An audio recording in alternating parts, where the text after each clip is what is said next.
سلام كم يتغنوا جايز كافيلين لو ما عند خاب حدش فيديو تميسنا الله لو ما عند فيديو يعني لو ما عند رسنا كل محجيب تدقاقامي نبذ بروجرام زمتسا عدى إنا خنريزة انتري ونزل لكم عدى عب زحلف سومنون حيزو لكم متيني راس لذي إذن عدى مسبع البيتن متين ودن خلاليا نبذ بروجرام بتدقاقام متيني ران لذي تودن تبايلو ويكا ودن خوني استبهال سبقاني ويزرو عبراش تادسة يأفريم هايلا ميكايل ولاج النات على مهوناتشو ترقاقطوال ودن ايصنحن كسامو دا تخصاب ديني بصحن تخونه غن ودن كهون ايكالن مالتيو سلازي ابز حجوان كام بربعي غزي نابز استوديو تعديمنا لوا سلازي انتاي غاطيمون زبل كنرينا سلاز سامو دا تام سايصنحو حدش دحركينكم سبسكرايب ايترسعو ليتس جو ቺፖ ካፊሪ ይሄው ለአራተኛ ጊዜ ዛሬ ቪዲዮቻችን መጥቷል እንዴት ነው ቤታችን ተመቻችሁ በጣም ተመችቷል መስተንግዶ መበራባይ ጊዜም ናብዝ ስቱዲዮ ዝመጽ ዘለው የነበሩትን ስሜቶች ተመልክተናል እንግዲህ ከዛ በኋላ ያለው ነገር ደግሞ አብረን እናያለን ማለት ነው ምን አዲስ ነገር አለ እናንተ ከዚህ ከሄዳችሁ በኋላ ምንም የለም ከእናንተ ነው እንጂ እኔ ጋር ምንም የለም ያካ እስቲ ጥቂት እናስታውስ እንዴ ሲጠፋ ከቤት ነው ጠፋ ሲጠፋ 11 አመት 11 አመት አራት ወሩ ካራቶ ስለዚህ ዝጠፈሉ እዋኒን እንድሕሪት ተመሊሰን ዝክራ ዘለዋ ወደ 11 ዓመትን 4 ወርሕን ኮሎ ይጠፊ ዝብላ ዘለዋ ሙሉ ስሙ ማን ነው ያ ከናባቱ ስንታዮ ኃይለ ሚካኤል ሙሉ ስሙ ኻኒ ስንታዮ ኃይለ ሚካኤል ከም ዝኾነ ይነገራል ቀድሞ የሚጠራበት ሌላ ስም ነበረው እሱ ገዛኝ ይለዋል አባቱ ገዛኝ አቡኻ ገዛኝ ይሉ ይጽውዑ ነይሩ ማለት ካላይ ስሙ ይዚ ግን እኔ ስንታዮ ነው የምለው ትምርት ቤትም ስንታዮ ነው ከመጣን ስንታዮ አበራ ብሎ ነው ትምርት ቤት የተመዘገበው ተሆነ ግን ስንታዮ አበራ ኢሊ ድጽዋዕ ዘላ ቤት ምርት ይሁን አብካለ ግን ስንታዮ አበራ ኢሊ ድጽዋዕ ከተለያያችሁ ስንት አመት ሆነ ማለት ነው 28 አመት አሁን የሚመጣ ናሴ 17 ካብዙ ፋላሉ 28 ዓመት ጌሮም አለው ማለት ስንታዮ ስለዚህ ብድምር ከባቢ 39 ዓመት ኮይን ሎ ማለት 39 ዓመት ኮይን ሎ ስንታዮ 28 አመት ሞላ ሳይው ነበር ጭንቅላቱን አካባቢ ከኋላ እርሱም ያስተውሳል አጋሻበራ كل جزء بنايزا تاني رأسي كرم حجون تزاريمنا لا نيرنا بزا ناي رأسو ملكت نيراتو تبليهم تذكروا يزوزلهم تانيا بس أنا تانية إيش تنيش أهون بيرد جسد يسوم ميمولانا يتفعل عندما ميمولانا ስለዚህ አብዚቱ ብንስነቱ ሁሉ ዝሆነ ነገር ከም ዝነበረቶ ቁስል ዲያክትኮም ወይ ካለ ጉን ዳዕቤ ከም ዝኸይድ ክትመልእ ትኽእልያ ብምባልን ዝዛረባ ዘላ ኣብዚ ሓለፈ ኤፍሬም ወይ ካትናይ እምሮ ፀገም ዝነበሮ ሰብ ክመጽእ ከሎ ግን ኔራቶ ምልክት ምባል አይተቀበሉን ኔራን ማለት እዩ ኣብዚ ሕጂ እዋን ግን ሕጂውን መልእያ ክትኮን ትኽእልያ ገለ ይብላ ኣለዋ ማለት እዩ በልጅነቱ ልጅ ስለሆነ ሙሉ ልብላ ወጣቸው ዳሃላ እንደዚህ ምን አይነት ባህሪ ነበረው ባህሪው በጣም ጥሩ ልጅ እና تعينت بحر نيرو يزبال دلو I think هذا سب متصالو مثلني سوق أنا بلو هاي بلجنة راسه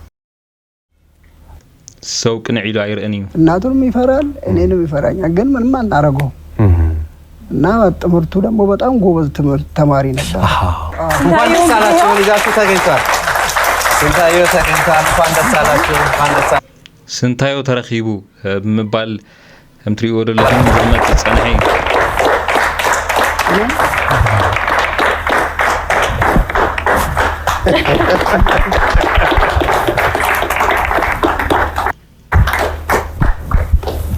عرفت استعرفت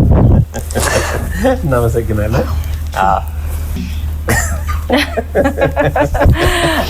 يرين زلوا عند خصاب حج هاي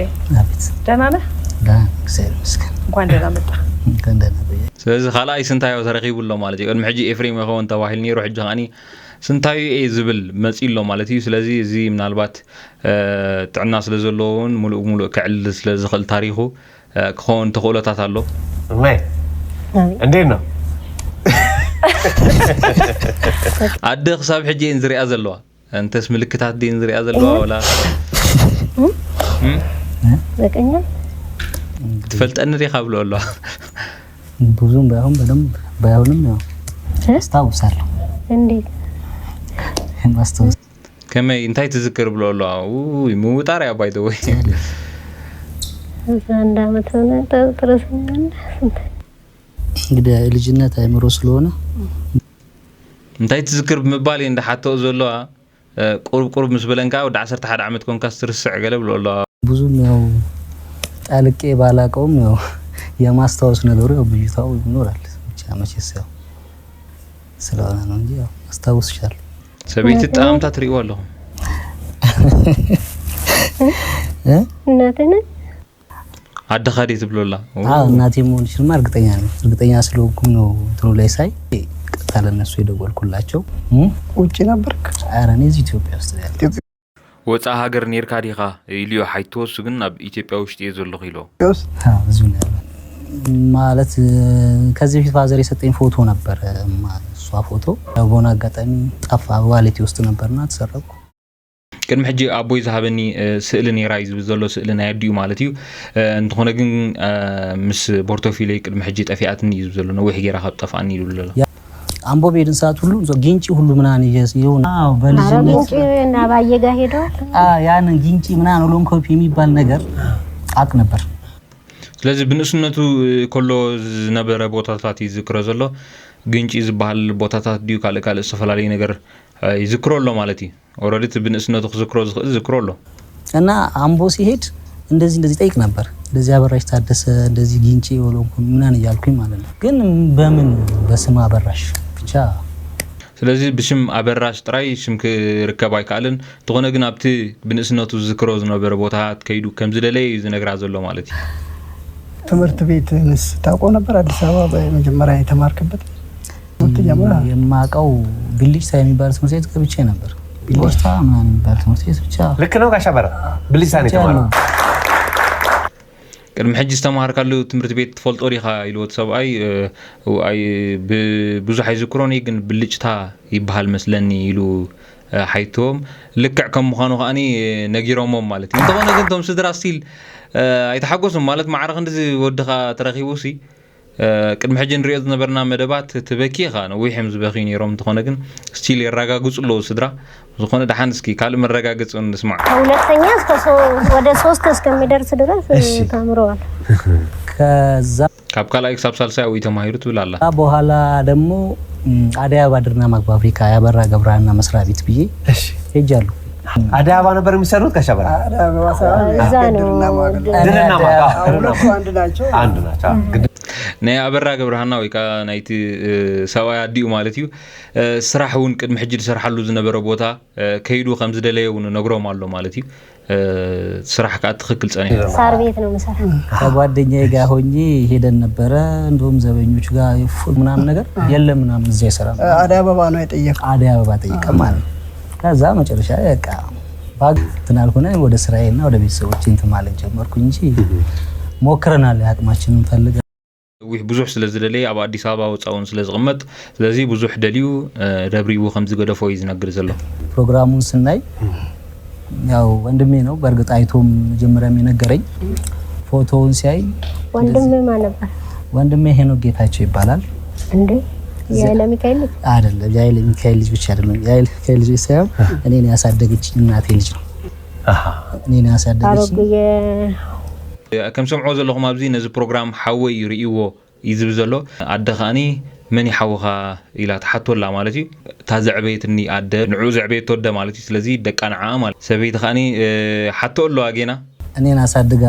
ለዚህ ደረጃ ደረሰች እናት አለች ሌላ አዲስ አበባ ሐረር ላይ ማለት ኣብ ሐረር ከተማ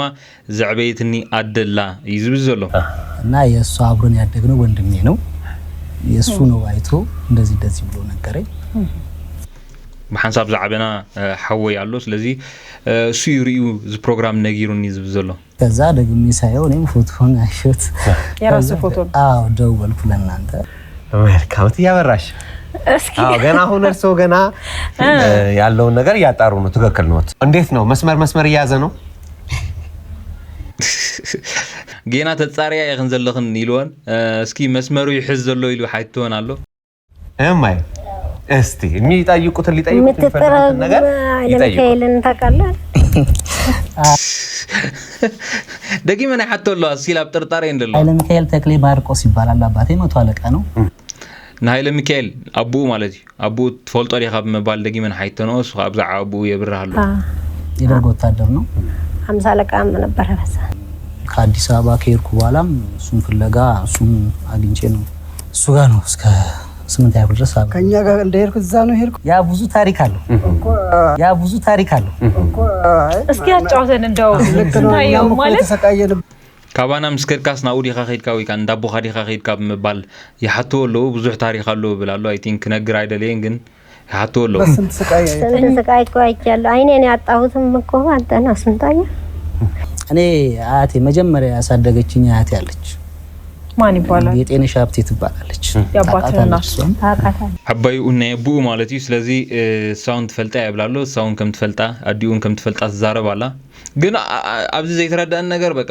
ርግጽ ኮይና አላ ወይ ርግጽ ኮይና አላ ወዳ ምዃኑ ሲ ፈልጣት ወላ ዝተፈላልይ ነገር ሲል እትናታ ተቀባልነት ግን አብገጻት ሪኦ ወለኹም እሷ ነች እኔን ያሳደገችኝ ያው እህቶቼ ከወንድሞቼ ጋር አደኩኝ ሰላቅም መታናቴ ወደ አዲስ አበባ ወስዳኛለች አዲስ አበባ ያለው ብዙ ጊዜ ባይሞሬ የሚመላለሰው ካወለደሽ እናትሽ ይልቅ ያሳደገሽ ነው መወለድ ቋንቋ ነው እሷን የማቀው እሷ ለኔ ሁሉ ነገር ይልች እና ከሐረርም አዲስ አበባም ከሄድኩ በኋላ ሙሉ ሐሳቤ እዛ ነው ስለዚህ ኣብዚ ቁርብ ዝተረዳናዮ ነገር እንድሕርሃልዩ እንታይ እዩ እሱ ቅድሚ ማለት መጀመሪያ ብንእስነቱ ዝዓበየሉ ወይ መጀመሪያ ብንእስነቱ ዝነበረሉ ገዛ ኣብ እንዳ ዓባዩ ክሳብ 5 ዓመት ኣብ እንዳ ዓባዩ ስለዚህ ናብ ኣዲኡ ምስ መፀ ወይ ከዓ ኣዲኡ ምስ ወሰደቶ ኣዲኡ ኦልሬዲ ካልእ ሰባይ ኢትያ ስለዚ ኣዲኡ ምስ ወሰደቶ ግን ዝረኣየካ ነገር እዩ ዘሎ ክገልጾ ዘይደለየ ነገር ኣሎ ግን ዝረኣየካ ነገር መጀመርያ ዝዓበኻሉ እዩ ዝብል ዘሎ ወይ ከዓ ንዕኡ ከም ዝመርጽ እዩ ዝነግር ዘሎ ስለዚ ኣብቲ ግዜ ንእስነቱ ወይ ከዓ ካብ 5 ዕድመ ንላዕሊ ዝነበረሉ ክሳብ 11 ዕድመኡ ኻኒ ነቲ ዝሓለፈ ዕድመኡ እንዳዘከረ ይነብር ከም ዝነበረ ዝገልጽ ዘሎ ማለት እዩ እና ብዙ ጊዜ ጌጤነሽ ሀብቴ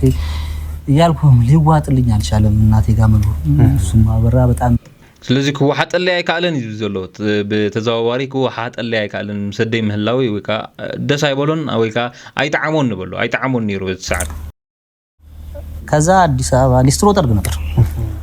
ሊስትሮ ሰራ ነበር አዲስ አበባ ላይ ተማሪ ያለው ሊስትሮ ሰራ ነበር አዲስ አበባ ይጠርግ ነበር ያው ትምህርት ቤት ገብቻለሁ እሷ ጋር ያለው ማለት ነው ስለዚህ መስዲው ሆሎስ ሊስትሮ ሰርሕ ነይሩ ስለዚህ ሐቂው አይጣዓመንን ክብል ማለት እዩ ኤኒዌይስ ነቀጽል እስኪ ከዛ ሁሌ ሐሳቤ እዛ ስለነበር ሐረር ነው ሐሳብ አንድ ቀን እኔ ከፍቼ አይቻላቅም ሳገኝ ግን የዛን ጊዜ እሱ ጠፍቶ ሳከፍተው 3 ብር ነው ውስጡ ያገኝ አለ እርግጠኛ ናችሁ ቀፉታ እርግጠኛ ተሆንኩም ሕቆፎ ብሎ ማለት እሱ ብደ ሕጂ እርግጠኛ ዝሆኑ ይመስሉ ሳይ ትምህርቴን ጨርሻለሁ እግዚአብሔር ይመስገን ወልጃለሁ 2 ልጆች አሉ ትምህርትኻ ወዲእካ ዶ ወቆልዕኻ ወሊድካ ኢሏቶ ክልተ ቆልዑ ኣለውን ኢሎ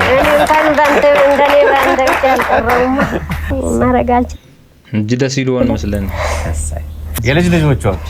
ሴትና ወንድ ናቸው ወንዶች ናቸው ሁለቱ ስዝሩ የምዜማ